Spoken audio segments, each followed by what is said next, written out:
So growing up, I'd watch a lot of television with my mom and sister. If anything that we liked or seemed interesting was on, we'd watch. But the sister and I had to agree on the selection. It was kind of a rule we had. Moms didn't really care, so she was down with whatever we picked. However, that rule was broken when it came to one movie. Yeah, you see the title, scumbags. That rule was broken when it came to The Devil Wears Prada. If the movie was on E! Network or HBO or wherever the fuck, I was outvoted and outmatched by the tyrants in my household.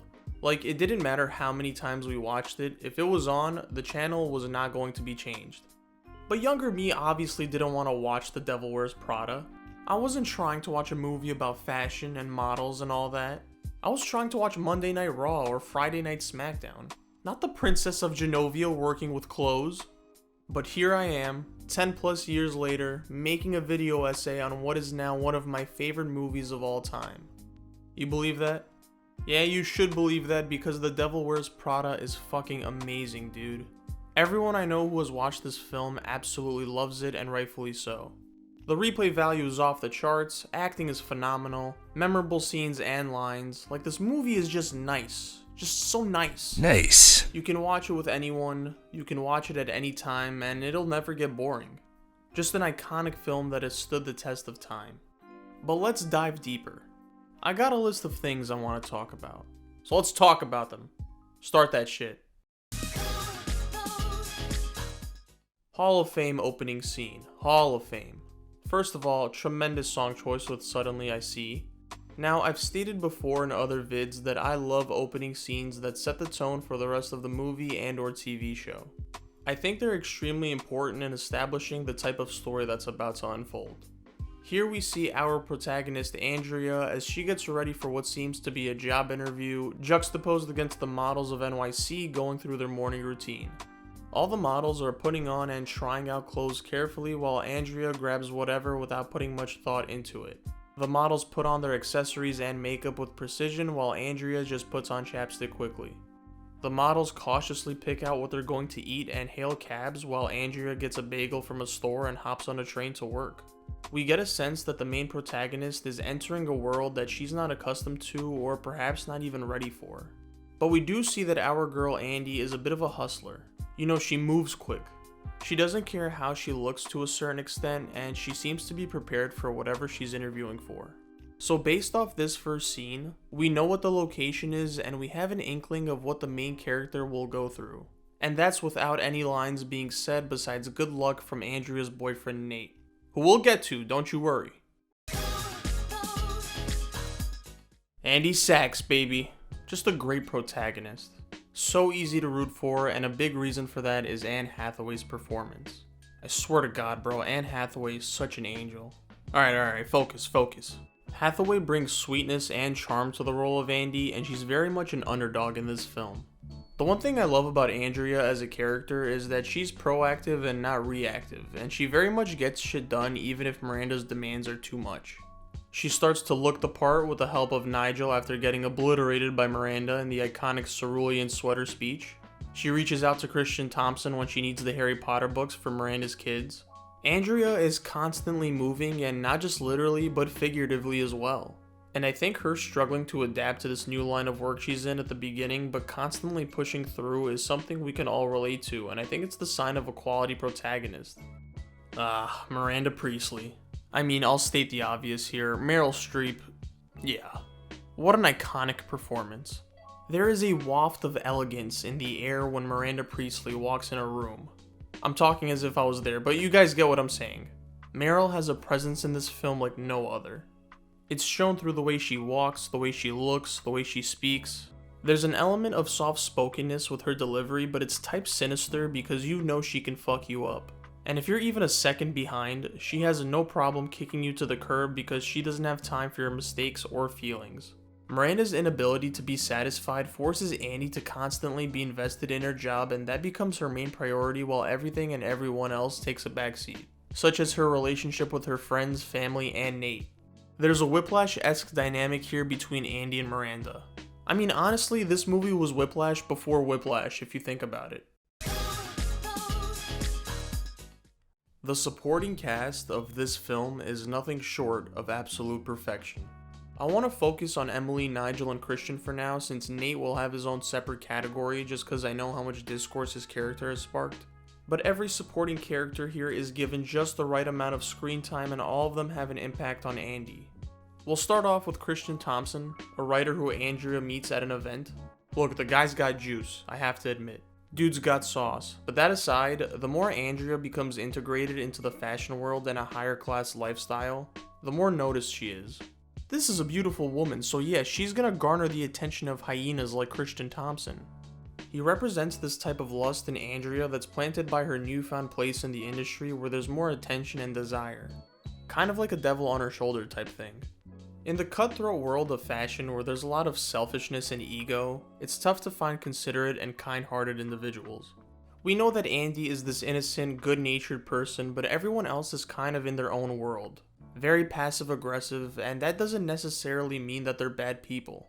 Because that world is so demanding that they have no choice but to kind of be closed off and unapproachable. Nigel kind of exemplifies the only form of pure decency in the film as he helps guide Andy.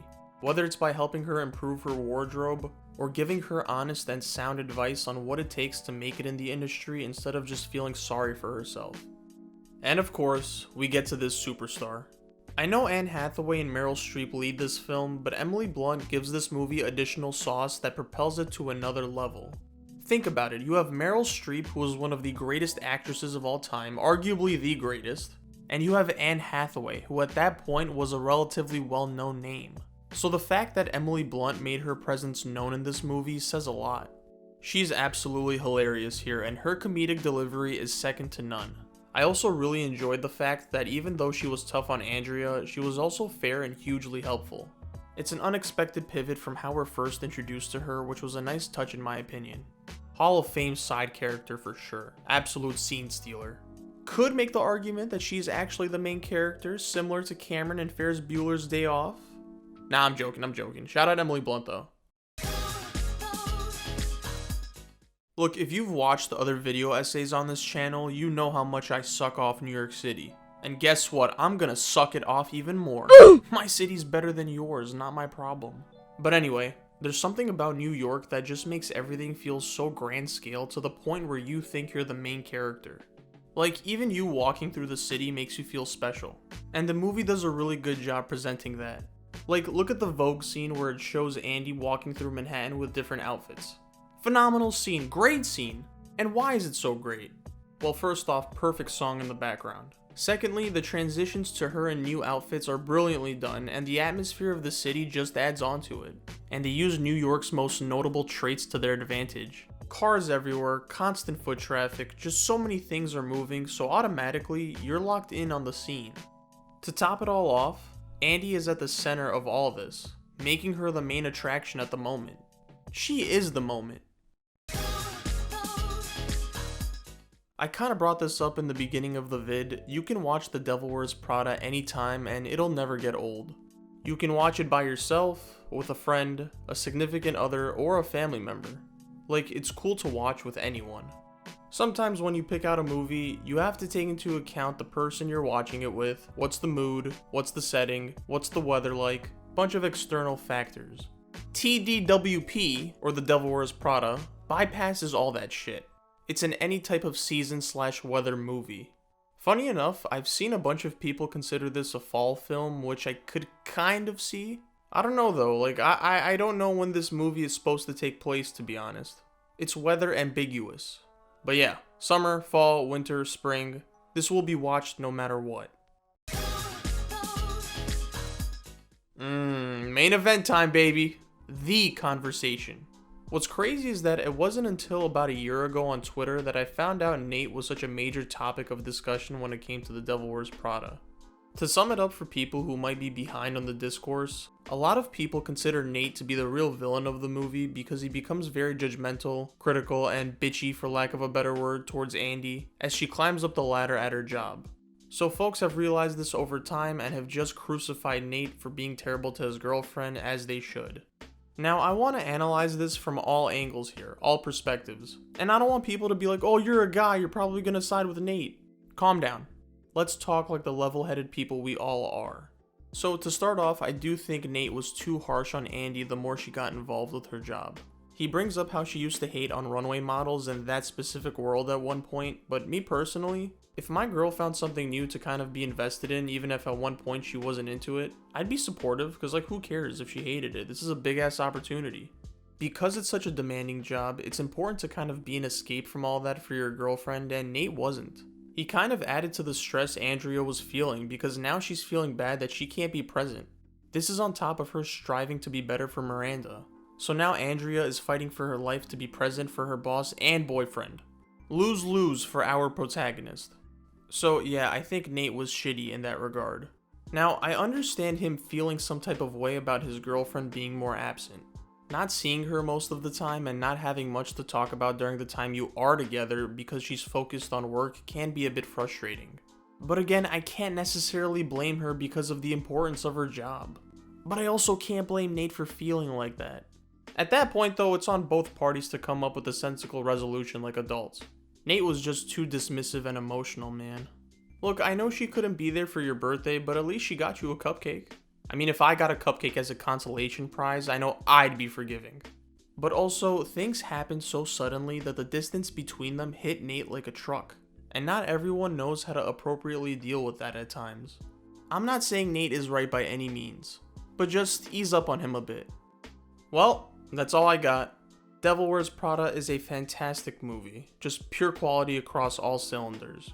In an article from Variety, Stanley Tucci said, "It's a fucking brilliant movie. The brilliant movies become influential, no matter what they're about." And he's right, man. Iconic performances, iconic lines, iconic characters. Home run of a film. Hope you guys enjoyed this video essay, and yeah. That's all.